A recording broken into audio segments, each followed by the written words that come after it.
This is Photographing the West podcast, the podcast for people who love to explore the western highways and byways while photographing the landscape and wildlife. And now here's your host, Kirby Flanagan. Hello, and welcome to episode number 56 of the Photographing the West podcast, brought to you by FotoTs, which designs beautiful nature-related photo t-shirts, sweatshirts, and hoodies, available at www.flanaganphotos.com. Today I have with me Dr. Jim Halfpenny, whom I interviewed previously in episode number 48 on November 30th, 2018. In that episode, we discussed bears and wolves in Yellowstone, but today we're going to talk about polar bears, Jim's third area of expertise and research interest. Welcome back, Jim. Thank you very much there, Kirby. Good to be back. So how long have you been studying polar bears and spending your time in the Arctic?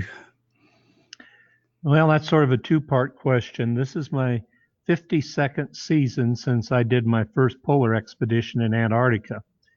As to polar bears, I've been running educational and research programs up there for 29 seasons. And are you going to continue to do a 30th season? You were thinking about that the last time we talked. Well, my goal would be to have 30 seasons up with the polar bears, but I don't know if we're going to make that or not. There's a lot of problems going on now with being able to work up there at the group. So I'll keep the polar bears in my mind for 30th and more seasons, but I don't know if I'm going to be there with them. Oh, okay. So to give people background for our discussion, why don't you briefly discuss the life cycle of polar bears in general? Well, polar bears are unlike the other land bears. Polar bear is the sea bear. And the polar bear has to be out on the frozen sea ice so that it can hunt for seals, its primary source of food. Well, the sea ice, of course, is frozen in the winter at a time when other bears hibernate. The polar bear has to be active. In fact, the only polar bear to den up is the female who's pregnant, and she will go into a den October, November, and stay there, give birth, and nurse her young till about March when she takes them out on the sea ice. The rest of the polar bears are active all winter long. When the sea ice melts, they come ashore in the summer, and ashore there's no food to eat. I mean, they might find an occasional berry, or if they're really lucky, a whale dies and washes ashore.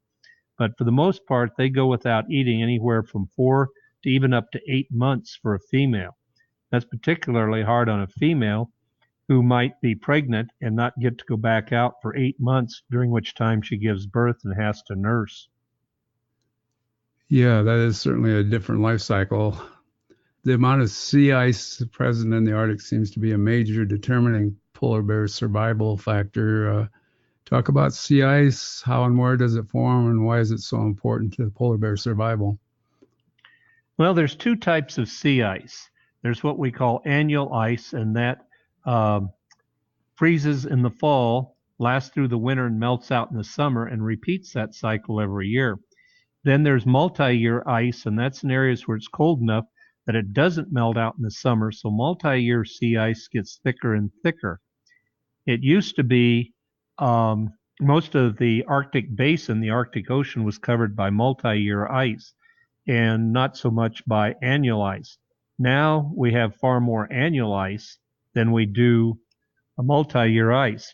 Well, for the polar bear, it's got to be out on the ice fishing for seals, and the problem is we're losing the sea ice. So the annual sea ice, it's melting out earlier, freezing up later, so the polar bear gets less time out on the ice. And the ice is where the seals that they mainly feed on live, I guess, right? Yeah, the seals have to come up through blowholes to breathe, and that's a hole the seal keeps open all winter, and the polar bears will be waiting for them and grab them and pull them out to feed on them.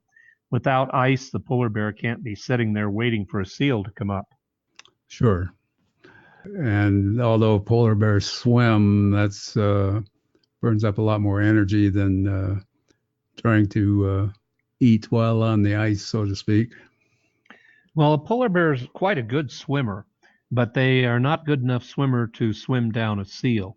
And the only time they can get seals is when they're up on the ice, or occasionally at low tide in the summer, a seal might come up on the rocks and polar bear might be able to catch it. But that's a rarity, certainly not a survival tactic for the long term. So is this loss of sea ice a result of global warming, do you think? There's absolutely no question in my mind that the loss of sea ice, is a product of global warming. I've been working there 29 seasons, and I've seen nothing but a dramatic decrease. All the ocean water temperatures are higher up there. It interests me that I deal with a lot of the Inuit, the Eskimos of the North, and they all have the same response. Well, you folks from down south, you're supposed to be so advanced and so smart, yet you don't understand that global warming is just destroying our sea ice and our way of life just as it is the polar bears. Like the polar bear, the Inuit needs to be out on the ice also to fish. And since they can't go out on the ice, they don't get as much food themselves. Sure. Is the loss of sea ice uniform, or does it vary by location in the circumpolar Arctic? The loss of sea ice is definitely not uniform. We started losing more sea ice over north of Russia, and then it worked its way around to Alaska, and now it's kind of coming up from Canada and northeast of Greenland. Now, the interesting thing is the North Pole, kind of tentatively, you sort of think of it as in the center of the Arctic basin. It's not, it's off the side. And the North Pole is pretty close to being sea ice free. In the next 5 to 10 years, it will be summer sea ice free, and there'll be private people sailing their sailboats up there. At that time, there'll still be multi-year ice remaining dammed up against the Canadian, what we'd call the archipelago of Canadian islands. But the North Pole itself can be free in the ice in the summer. And definitely by 2050, we may see the whole Arctic basin free of multi-year sea ice. Wow, that's soon, huh? Well, just think, I'll predict as we're sitting here that in 5 to 10 years, a private individual will take their sailboat or motorboat to the North Pole. Now, I might be off 10 years, 15 years, but still, that's a pretty startling fact. And I'll bet I'm not off far. Yeah, considering sailors in the 18th century spent years trying to find that Northwest Passage, and now it's being brought about by global warming. Well, in 2009, I did my first crossing of the Northwest Passage, and it opened up just a couple of years before that. And this year, though, the winds and the polar vortex caused it to be closed most of the summer. Only a very few boats got through. Stuff's still very variable up there. The weather's variable, the sea ice is variable, the wind which moves the sea ice is variable. So that Northwest Passage can get closed down, but in the big picture of things, it's now open and we're crossing it. I've probably crossed it at least 6 times now. Wow. That's got to be a unique accomplishment, I would think, or pretty unique anyway. Oh, I can't take too much credit for that. Each year we take a couple hundred people across on our big Class 1B icebreaker. And there are several companies now, commercial companies, that do that also. So more and more people are getting to experience that end of the world and getting to see polar bears. Because when we're crossing on the sea ice, there'll still be bears on the sea ice that we can see. Yeah, that's great. It's got to be a wonderful experience, I would think. So polar bears hunt in the waters overlying the continental shelf where their prey species live. What are some of the prey species, and how is their survival being affected by changes in sea ice? Well, for the polar bear, the main prey species is the seal. 99% of their diet is seal. Under very special circumstances, they may take small whales called beluga whales by actually preying on them.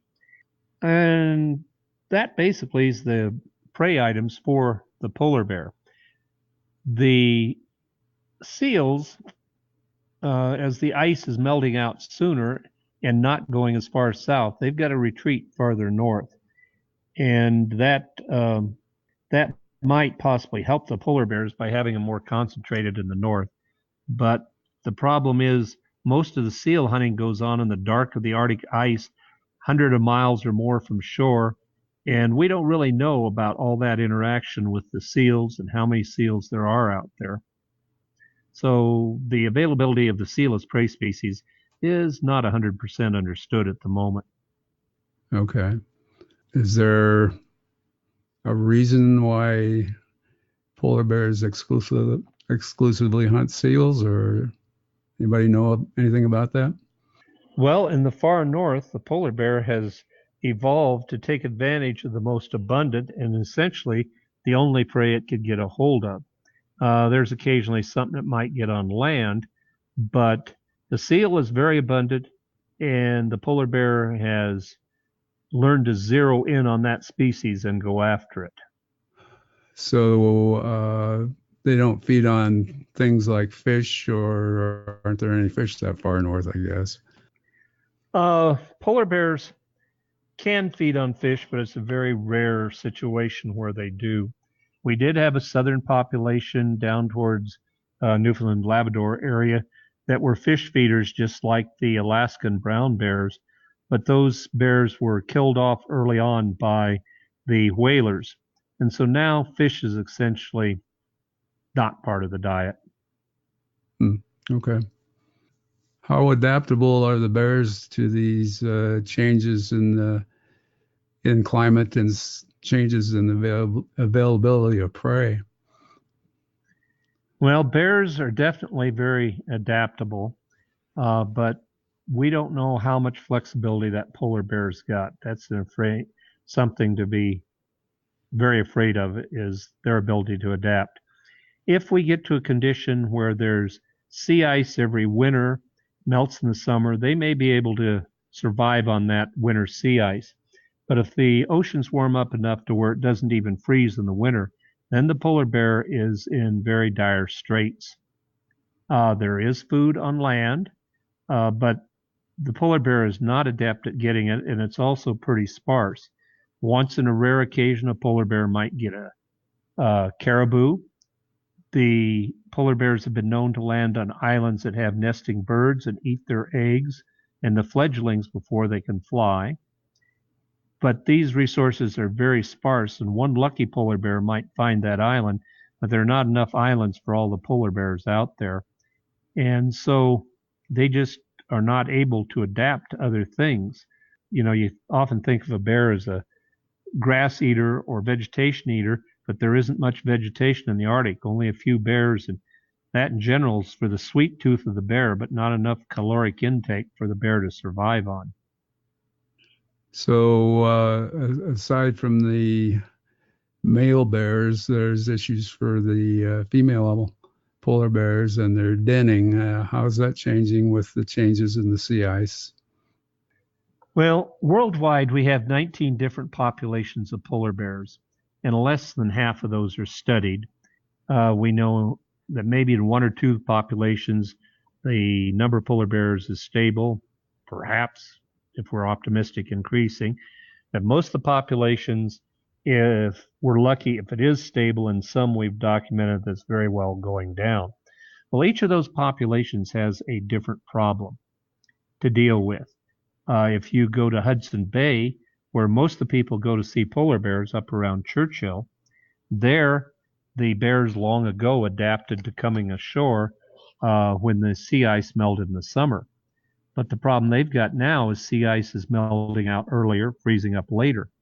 And for every week earlier that it melts out, females come ashore about 22 pounds lighter on average. And if it's 5 weeks earlier, that's 110 pounds lighter. That's fat that can't be changed into milk when they're nursing their young. But if we go to Alaska, the problem is different. There we've had a massive retreat of sea ice from shore, and that's in recent times, so the bears have not adapted thoroughly to it yet.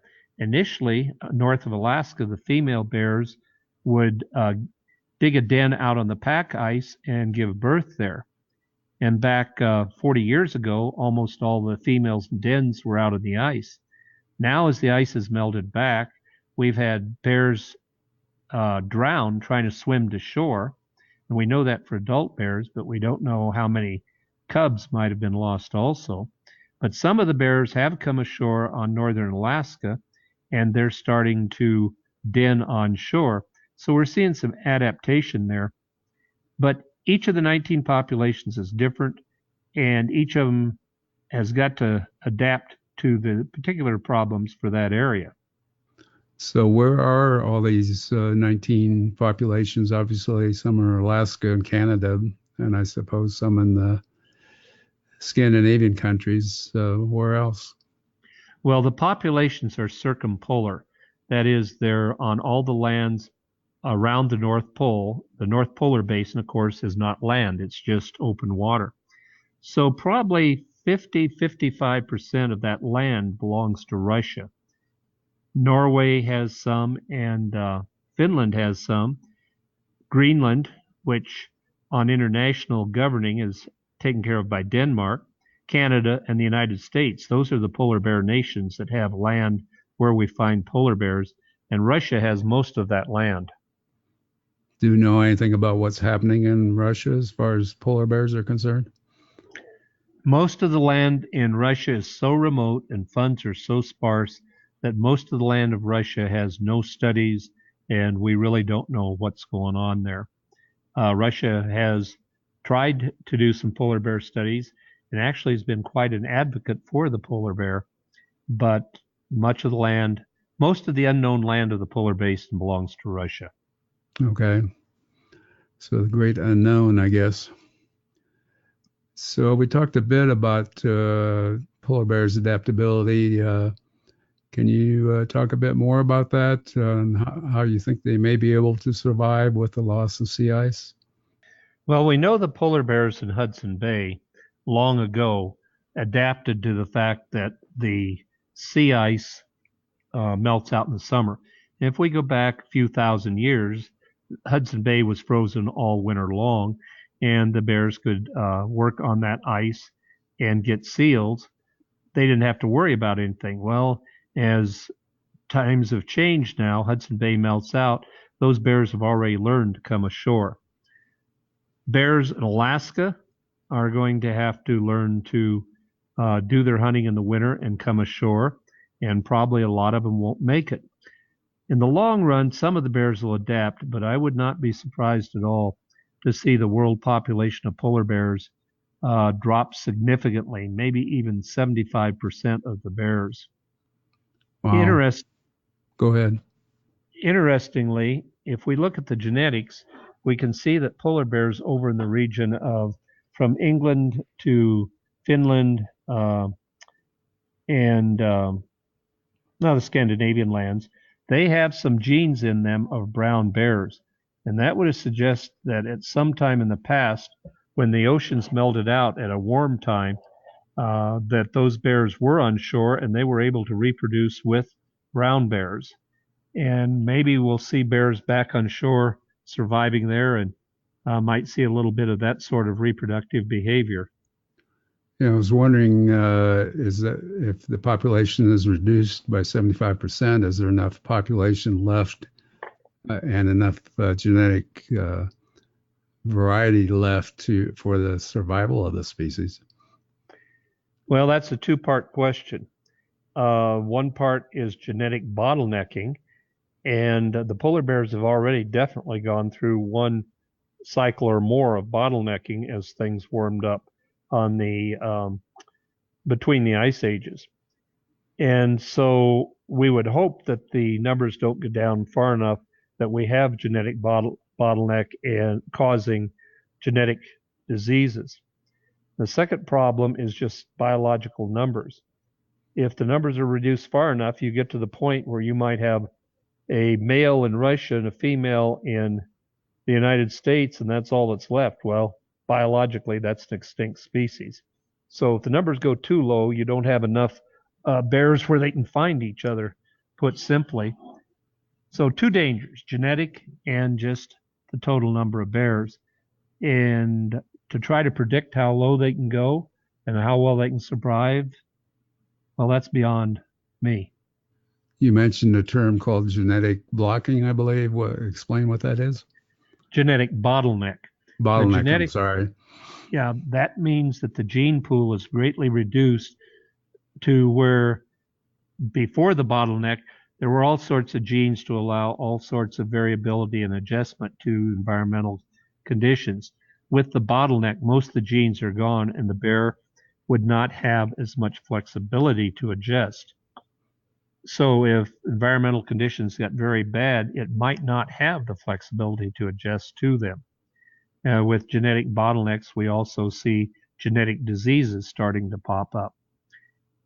And genetic diseases coupled with bad environmental conditions could conceivably spell the end of the polar bear. That would be sad indeed. Do all these changes affect male and female polar bears differently, or are they both in the same boat, so to speak? Well, yeah, there would definitely be different selective pressures on males and females. If you're a male, for example, you have to have many more seals a year to survive on to support that huge body, whereas a female wouldn't have to have as many seals, but that's a little bit countered by the fact she's got to give birth to and nurse her young. But overall, female with young probably takes less food per year. And so if food starts becoming limiting, I think we'd see it in the male polar bears first.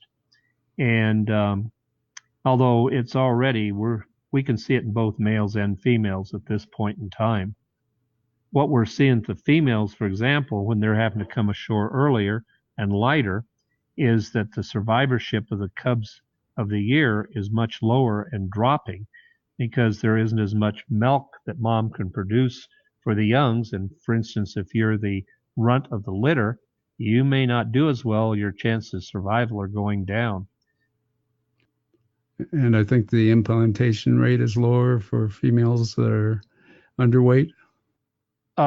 With bears, the question you ask is implantation of the eggs different for females that are their weight? And yes, if we get down to the point the female does not have enough weight, she won't allow the fertilized eggs to implant, and she won't give birth to young that year. Okay. And I think it's kind of unique to bears is that implantation is delayed, so that sort of feeds into the whole problems. In other words, the egg may be fertilized in summer or fall, but it's not actually implanted until sometime in the winter, if I understand things correctly. Well, this is what we call delayed implantation. It's a great adaptation for animals that are sparsely populating a huge area. There's very few polar bears, relatively speaking, across the Arctic. So they can take advantage, and when a male and female meet, they can copulate, and the sperm will fertilize the egg. But the female doesn't implant that egg until her body's nutritionally ready to do it. So she could have a mating out there on the ice in even April and wouldn't allow the egg to implant until October. And that's a very great survival advantage to be able to store that egg until you're nutritionally ready, but also to take advantage of having found a male to fertilize the egg. Is that something that's unique to bears, or is that present in other species? Delayed implantation is present in other species. The main other group that you would think of is the weasel family. Weasels, marten, fisher, wolverine, otter, those sorts of animals. Okay. Well, for people who want to learn more about polar bears, what would you recommend for reading or listening? Well, Ian Sterling is one of the best authors out on polar bears, and he has several books. It's IAN STIRLING, and that would be the best way to go about it. But a good summary way to look at the polar bears is simply Wikipedia. Yeah, that's always a good resource for almost any topic, it seems like. Well, it's been great having you on again, and a lot of interesting information, I think, from you again. It's always a pleasure, and I always learn something, so glad to have you back on. Show notes for today's episode are available at www.flanaganphotos.com. There you can find some of Jim's polar bear photos, links to his websites, and links to his books. Thanks for listening, and we'll talk soon. Bye for now. Thanks for listening to Photographing the West podcast. Please subscribe to the podcast in iTunes and leave us a review. Till next time, here's wishing you safe travels and good light.